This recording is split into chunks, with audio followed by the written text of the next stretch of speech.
नमस्कार। भारत की बात करें तो यहाँ डांस सिर्फ एंटरटेनमेंट नहीं है, ये तो एक चलती फिरती प्रार्थना है, एक जीती जागती कहानी है। तो आज चलिए भारत के डांस की इसी रंगीन और वाइब्रेंट दुनिया में चलते हैं, देखेंगे इसकी प्राचीन परंपराओं को और साथ ही इसके जबरदस्त लोक रूपों को भी। अच्छा, कभी सोचा है कि भारत में डांस की जड़ें कितनी गहरी हैं? अंदाजा लगाइए। इसका जो मूल ग्रंथ है ना, नाट्य शास्त्र, उसे सिर्फ एक किताब नहीं माना जाता। उसे कहते हैं पांचवा वेद। मतलब इसे वेदों जितना ही पवित्र और जरूरी माना गया है। सोचिए जरा। तो भारत के जितने भी डांस फॉर्म्स हैं, वो सब मेनली दो धाराओं से या कह सकते हैं दो स्ट्रीम से निकलते हैं। चलिए समझते हैं कि ये दो धाराएं कौन सी हैं।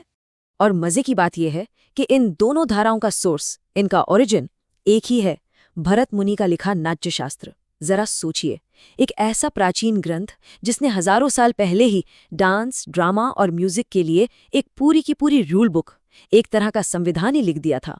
तो ये दो मेन स्ट्रीम्स हैं कौन सी? पहली है शास्त्रीय यानी क्लासिकल। ये पूरी तरह से नाट्य शास्त्र के सख्त नियमों और इसकी ग्रामर पर चलती है। और दूसरी है लोक यानी फोक। ये तो सीधी साधी स्थानीय संस्कृति, परंपराओं और त्योहारों की खुशी से निकलती है। तो चलिए सबसे पहले पहली धारा यानी क्लासिकल डांस की दुनिया में चलते हैं। देखिए, ये सिर्फ डांस नहीं है, ये तो मोशन में कही जाने वाली कहानियां हैं। हर डांस की अपनी एक अलग भाषा है, अपना एक अलग ग्रामर है। और इस लिस्ट में सबसे पहला नाम आता है भरतनाट्यम का। इसे फायर डांस या अग्नि नृत्य भी कहा जाता है। और ये कहाँ से आया? तमिलनाडु के मंदिरों से। भरतनाट्यम की सबसे खास बात पता है क्या है? इसकी ज्योमेट्री। इसमें डांसर की बॉडी मूवमेंट से खास तरह के त्रिकोण यानी ट्रायंगुलर शेप्स बनते हैं। ये देखने में बहुत बैलेंस्ड लगता है। माना जाता है कि ये भारत का सबसे पुराना क्लासिकल डांस है और इसका परफॉर्मेंस हमेशा एक फिक्स्ड सीक्वेंस में होता है। और हाँ, एक बहुत जरूरी बात, इसे मंदिरों से निकालकर दुनिया के स्टेज तक लाने का क्रेडिट जाता है रुक्मिणी देवी अरुंडेल को। उन्होंने ही इस कला को एक नई पहचान दी। एक और इंटरेस्टिंग फैक्ट, पहले इसका नाम भरतनाट्यम नहीं था, इसे सादीर या दासी अट्टम कहते थे। क्यों? क्योंकि इसे मंदिरों में देवदासियां परफॉर्म करती थीं। तो ये दिखाता है कि कैसे ये डांस एक मंदिर की रस्म से एक ग्लोबल आर्ट फॉर्म बन गया। चलिए अब तमिलनाडु से चलते हैं केरल। यहाँ से आता है कथकली। ये एक स्टोरी प्ले है, मतलब एक डांस ड्रामा, जो अपने बहुत ही डिटेल्ड मेकअप और कॉस्ट्यूम्स के लिए फेमस है। कथकली की सबसे बड़ी खासियत यही है कि ये एक पूरी कहानी सुनाता है और ट्रेडिशनली इसे पुरुष ही परफॉर्म करते आए हैं। लेकिन सबसे कमाल की बात यह है कि इसमें इमोशंस दिखाने के लिए पूरी बॉडी से ज्यादा फोकस सिर्फ आंखों और आईब्रोज की मूवमेंट्स पर होता है।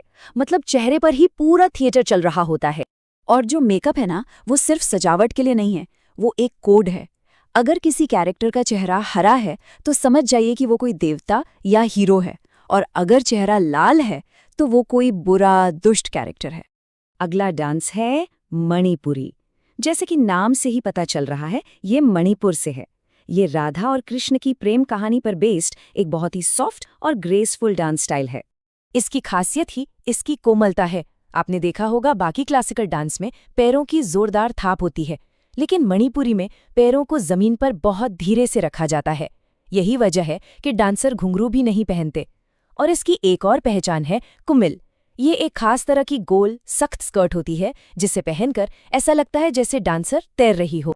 तो संगीत नाटक अकेडमी ने जिन 8 डांस फॉर्म्स को क्लासिकल माना है, वो ये हैं: तमिलनाडु का भरतनाट्यम, उत्तर प्रदेश का कथक जिसमें कहानी सुनाई जाती है, केरल का डांस ड्रामा कथकली, आंध्र प्रदेश का एनर्जेटिक कुचिपुड़ी, ओडिशा का मूर्तियों जैसा सुंदर ओडिसी, मणिपुर का ग्रेसफुल मणिपुरी, केरल का एक और खूबसूरत डांस मोहिनीअट्टम और असम का भक्ति से भरा सत्रिया।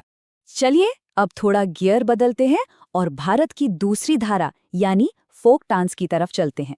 ये डांस असल में भारत के अलग अलग समुदायों के दिल की धड़कन है। इन्हें फसल कटाई, शादियों और त्योहारों के मौके पर बस दिल खोलकर पूरी मस्ती के साथ किया जाता है। जैसे कि मिजोरम का चिराओ, इसे बैम्बू डांस भी कहते हैं। इसमें डांसर तेजी से खुलते और बंद होते बांस के डंडों के बीच में कदम ताल करते हैं। देखने में बहुत ही थ्रिलिंग लगता है। फिर मणिपुर से ही आता है थांगता। इसका मतलब है तलवार और भाले की कला।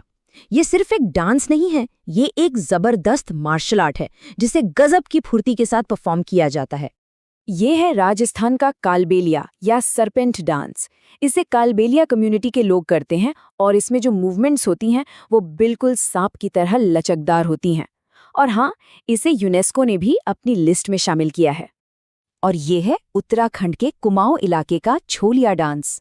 ये एक तरह का स्वॉर्ड डांस है जिसमें पुरानी लड़ाइयों की नकल की जाती है और इसे ट्रेडिशनली शादियों में बारात के साथ किया जाता है। चलिए, अब आखिर में कुछ मजेदार फैक्ट्स पर नजर डालते हैं। इसे एक तरह की चीट शीट समझ लीजिए, जो इन डांस फॉर्म्स को याद रखने में और भी मदद करेगी। तो ये काफी दिलचस्प बात है।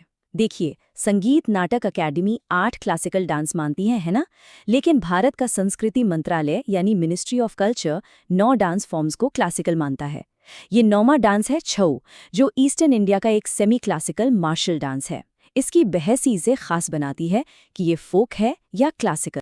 अच्छा, अब आर्टिस्ट को उनके डांस से जोड़ने की एक आसान सी ट्रिक। अगर किसी का सरनेम महाराज है तो बहुत चांस है कि वो कथक से जुड़े होंगे। रेड्डी सरनेम अक्सर कुचिपुड़ी से जुड़ा होता है, महापात्रा ओडिसी से, और झवेरी सिस्टर्स तो मणिपुरी डांस के लिए फेमस हैं ही।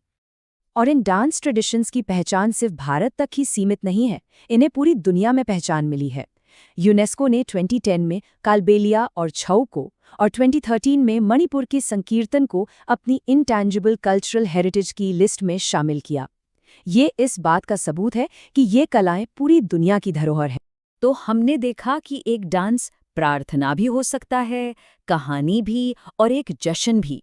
अब अगली बार जब कोई डांस परफॉर्मेंस देखेंगे तो उसमें सिर्फ मूवमेंट्स नहीं बल्कि और क्या देखने की कोशिश करेंगे?